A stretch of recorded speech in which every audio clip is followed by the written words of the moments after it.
नमस्कार. आपल्या सर्वांचं उमेद आयुष्या या ऑनलाईन प्लॅटफॉर्मवर मी प्रफुल्ल कुमार पुन्हा एकदा तुम्हा सर्वांचं मनापासून स्वागत करतो.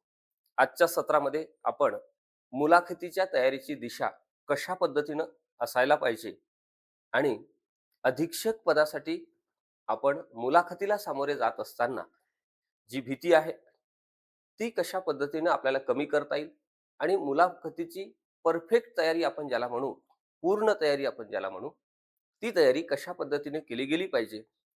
पॅनल मेंबर कडून ज्या अपेक्षा असतात उमेदवारांच्या, त्या उमेदवारांनी कशा पद्धतीनं पूर्ण करणं अपेक्षित आहे.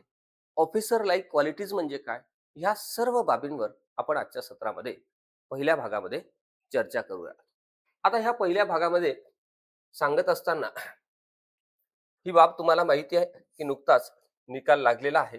मात्र माननीय आयोगाने आपल्याला सांगितलेलं आहे की साधारण परीक्षा होऊन 1 वर्ष झालेलं होतं. काही कारणास्तव त्याला विलंब लागला. मात्र आता निकाल हा प्रसिद्ध झालेला आहे आणि मुलाखतीचा जो काही तपशील आहे तो स्वतंत्ररित्या आपल्या वेबसाईटवर प्रसिद्ध करण्यात येईल असं सुद्धा माननीय आयोगाने आपल्याला सांगितलेलं आहे. मात्र आपल्याला मुलाखतीच्या तयारीसाठी साधारणपणे 30 ते 40 दिवस मिळू शकतात. ही बाब इथे लक्षात घ्या. 30 ते 40 दिवस तुम्हाला मुलाखतीच्या तयारीसाठी मिळू शकतात. मात्र आपल्या प्रत्येकावर कुटुंबाची, कर्तव्याची, प्रशासकीय कामांची खूप मोठी अशा पद्धतीची जबाबदारी आहे आणि त्यातून आपण या परीक्षेचा अभ्यास केला, ही परीक्षा पास केली आणि अगदी तशाच पद्धतीनं आपल्याला मुलाखतीसाठी सुद्धा रोज थोडासा वेळ काढायचा आहे आणि एक डायरी व्यवस्थितरित्या मेंटेन करून मुलाखतीची तयारी करायची आहे. मी मुलाखतीच्या पहिल्या टप्प्यामध्ये सर्वच मुलाखतीचे सत्र घेत असताना एक गोष्ट कायम सांगत असतो की जर तुमच्याकडे डायरी आहे याचा अर्थ तुमचा कॉन्फिडन्स 4 पटीने वाढतो. त्याने काय होते की त्यामध्ये सगळ्या बाबी आपण क्रमबद्ध अशा पद्धतीनं रचून घेतो, लिहून घेतो आणि एक दस्तऐवज आपल्या हातात असल्यामुळे आपल्याला एक कॉन्फिडन्स या सगळ्या तयारीच्या टप्प्यावर निश्चितपणे राहतो. ही बाब इथे लक्षात घ्या. ओके. पुढे पहा, हा कट ऑफ लागलेला आहे. आता या कट ऑफ नुसार काही मंडळींना कट ऑफ पेक्षा या कट ऑफ पेक्षा जास्त मार्क आहे, जास्त मार्क्स आहेत आणि काही मंडळी या कट ऑफ पेक्षा अगदी काठावर आहेत. मग जी मंडळी काठावर असते आणि आपलं हे स्पर्धा परीक्षेचं विश्व फार छोटं आहे. इथे सगळे एकमेकांना ओळखतात, असं कोणी नवीन नाही. म्हणजे तुमच्यापैकी 4 लोक मला भेटली तर त्यातली 2 लोक माझी पूर्वीच्याच ओळखीची निघतात. असं सगळं आपल्याला यामध्ये दिसतं किंवा मी सुद्धा तुम्हाला बऱ्याच मंडळींना परिचयाचा वाटतो. याचं कारण काय की आपलं क्षेत्र मुळात छोटंसं आहे. आता इथे मला तुम्हाला हे सांगायचं आहे की जी मंडळी काठावर असते ती व्यवस्थितपणे मुलाखतीची तयारी करत नाही. म्हणजे त्यांचं परसेप्शन असं असतं की मला मार्क्स कमी आहेत, माझ्यापेक्षा इतरांना भरपूर सारे मार्क्स आहेत, मग यांचं सिलेक्शन हे फिक्स आहे. मी तयारी करण्यामध्ये किंवा तितका मोठा इंटरेस्ट दाखवण्यामध्ये, खूप कष्ट घेण्यामध्ये मला इंटरेस्ट वाटत नाही. मात्र ही धारणा कम्प्लिटली चुकीची आहे असं माझं मत आहे आणि हे मत अनुभवावरून आलेलं आहे. असे कितीतरी मंडळी मी पाहिलेले आहे की ज्यांना काठावर असणाऱ्या मंडळींपेक्षा परीक्षेमधले मार्क्स हे जास्त होते, मात्र त्यांचं सिलेक्शन होऊ शकलं नाही. आणि जी मंडळी काठावर पास झाली त्यांचं सिलेक्शन झालेलं आहे. याचा अर्थ काय? मुलाखतीसाठी असलेल्या 50 गुणांची तयारी जर आपण व्यवस्थितपणे केली तर हे 50 जे गुण आहे यापैकी किती मार्क्स मिळवायचे हे संपूर्णतः आपल्यावर डिपेंड आहे. मग त्यासाठी जर आपण कॉन्फिडंटली व्यवस्थित अशा पद्धतीनं तयारी केली म्हणजे समोरचा शत्रू पाहूनच आपण युद्धातून पळ काढणे म्हणजे काठावर असताना तयारी न करण्यासारखं आहे. जोपर्यंत युद्ध सुरू आहे तोपर्यंत विजय कोणाचा होणार आहे हे आपल्याला मुळीच कोणाला सांगता येणार नाही. म्हणून जेवढी मंडळी या ठिकाणी क्वालिफाय झालीत, त्या सर्व मंडळींनी माझं वैयक्तिक मत आहे, की मुलाखतीची तयारी करायलाच पाहिजे. मी लावतो या ठिकाणी. याचं कारण काय, की हा अनुभव मी तुम्हाला सांगितलेला आहे. आता दुसरा पार्ट पडतो हा कट ऑफ पेक्षा जास्त गुण असणाऱ्या मंडळींचा. मग यांना असं वाटते, की आम्ही तिथे जाऊन थोडीफार चर्चा केली, रँडम, कुठलीही फार विशेष तयारी न करता आणि परत आलो तरी आमचं सिलेक्शन होईल. निश्चितपणे इथे मार्क्स जास्त असेल तर तुमचं सिलेक्शन होईल. मात्र माननीय आयोगाकडे हे सर्व अधिकार आहेत, ज्यामध्ये officer like qualities officer like qualities मध्ये या सर्व बाबी तपासण्याचा अधिकार त्यांना आहे. तुमचा कॉन्फिडन्स, तुमची देहबोली, तुमची भाषा, तुमचं नॉलेज, प्रशासनाकडे पाहण्याचा तुमचा दृष्टिकोन, प्रशासकीय बाबी संदर्भात असलेलं तुमचं ज्ञान, शासनाचे अलीकडचे शासन निर्णय, धोरणं, उपक्रम, शासकीय व्यवस्था, भारतीय संविधान, माननीय न्यायालयाचे महत्वपूर्ण अशा पद्धतीचे अलीकडच्या काळातले निर्णय, ह्या सगळ्या संदर्भानं एक उमेदवार म्हणून, एक उद्याचा ऑफिसर म्हणून, एक प्रशासक म्हणून ही सगळी गुण त्यांच्याकडून तपासली जातात. आणि त्या टप्प्यावर जर आपल्याला कमी मार्क्स आले तर आपल्याला या सिलेक्शन पासून दूर जाण्याची सुद्धा आपली शक्यता जी आहे ती वाढत जाते. ही बाब इथे लक्षात घ्या. म्हणून आपले मार्क्स कितीही असू द्या, जर तुम्हाला इथे खूप टॉपचे मार्क्स आहे, राज्यात 1 नंबरचे मार्क्स तुम्हाला परीक्षेमध्ये आहे, तरी सुद्धा या 50 गुणांच्या तयारीसाठी व्यवस्थित अशा पद्धतीची तयारी तुम्ही करणं अपेक्षित आहे. आता ती तयारी कशा पद्धतीने केली गेली पाहिजे, तर ती तयारी करण्यासाठी आता हे जे आपलं पद आहे, अधीक्षक व तत्सम पदे सामान्य राज्यसेवा गट व प्रशासन शाखा म्हणजे ऍडमिनिस्ट्रेशन या संवर्गातील 65 जागांसाठी ही पदभरती होती.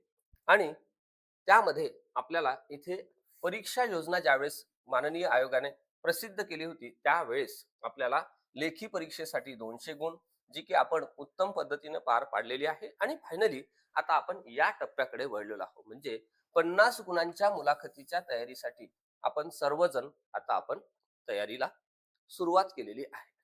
मग सुरुवातीला नंबर 1चं आपल्याला जर कुठलं कार्य करायचं असेल तर ते करायचं आहे, हे जी आपली प्रोफाईल आहे एमपीएससीची, जी आपण महाराष्ट्र लोकसेवा आयोगाला जी माहिती भरून दिलेली आहे, त्यापैकी बरीचशी माहिती महाराष्ट्र लोकसेवा आयोगाकडे असते. तर या प्रोफाईलच्या आधारे ते प्रश्न तयार होणार आहे आणि त्या प्रश्नांना तुम्हाला सामोरे जायचं आहे. ही बाब इथे लक्षात घ्या. मग आता प्रोफाईलमध्ये कोणकोणत्या बाबी असतात, कोणकोणत्या बाबींवर आधारित आपल्याला पॅनल मेंबर प्रश्न विचारतात आणि पॅनलला आपल्याकडून कोणत्या बाबींवर प्रश्नांची उत्तरं येणं अपेक्षितच आहे, हे आपण या टप्प्यामध्ये समजून घेण्याचा निश्चितपणे प्रयत्न करू. नंबर 1, तुम्हाला सर्वप्रथम 1 नंबरचं काम जर काही करायचं असेल तर ही डायरी करायची आहे. डायरीवर पेज नंबर 1 वर तुमचं नाव लिहायचं आहे आणि इथे पद लिहायचं आहे आणि त्या पदाचं नाव लिहा अधीक्षक, प्रशासन शाखा. हे तुम्हाला दररोज दिसलं पाहिजे. हे पहिल्या पेजवर लिहा. आता दुसऱ्या पेजवर या प्रोफाईल मधल्या काही बाबी त्या ठिकाणी आपल्याला मांडणे अपेक्षित आहे. आता या प्रोफाईल मध्ये काय आहे, की ज्या ठिकाणाहून आपलं शिक्षण झालं, काय झालं, ज्या ठिकाणाहून आपलं शिक्षण झालं त्या शिक्षणाच्या संदर्भामध्ये या शिक्षणाचा उपयोग प्रशासनामध्ये कसा करता येईल, हा एक प्रश्न तुम्हाला या ठिकाणी येऊ शकतो. आणि दुसरी गोष्ट, तुमचं महाविद्यालय, ज्या महाविद्यालयामध्ये तुम्ही शिक्षण घेतलेलं आहे आणि ज्या विद्यापीठात ज्या विद्यापीठात तुम्ही शिक्षण घेतलेलं आहे, त्या विद्यापीठाबद्दलची इत्तमभूत आणि सर्व अशा पद्धतीची माहिती तुम्हाला असणं अपेक्षित आहे. बऱ्याचशा आपल्या उमेदवारांच्या मुलाखती घेत असताना, मुलाखतीची सराव चाचणी घेत असताना मला हे आढळलेलं आहे, की आपल्या युनिव्हर्सिटीची स्थापना सुद्धा आपल्याला माहिती नसते. आणि ही बाब थोडी गंभीर आहे.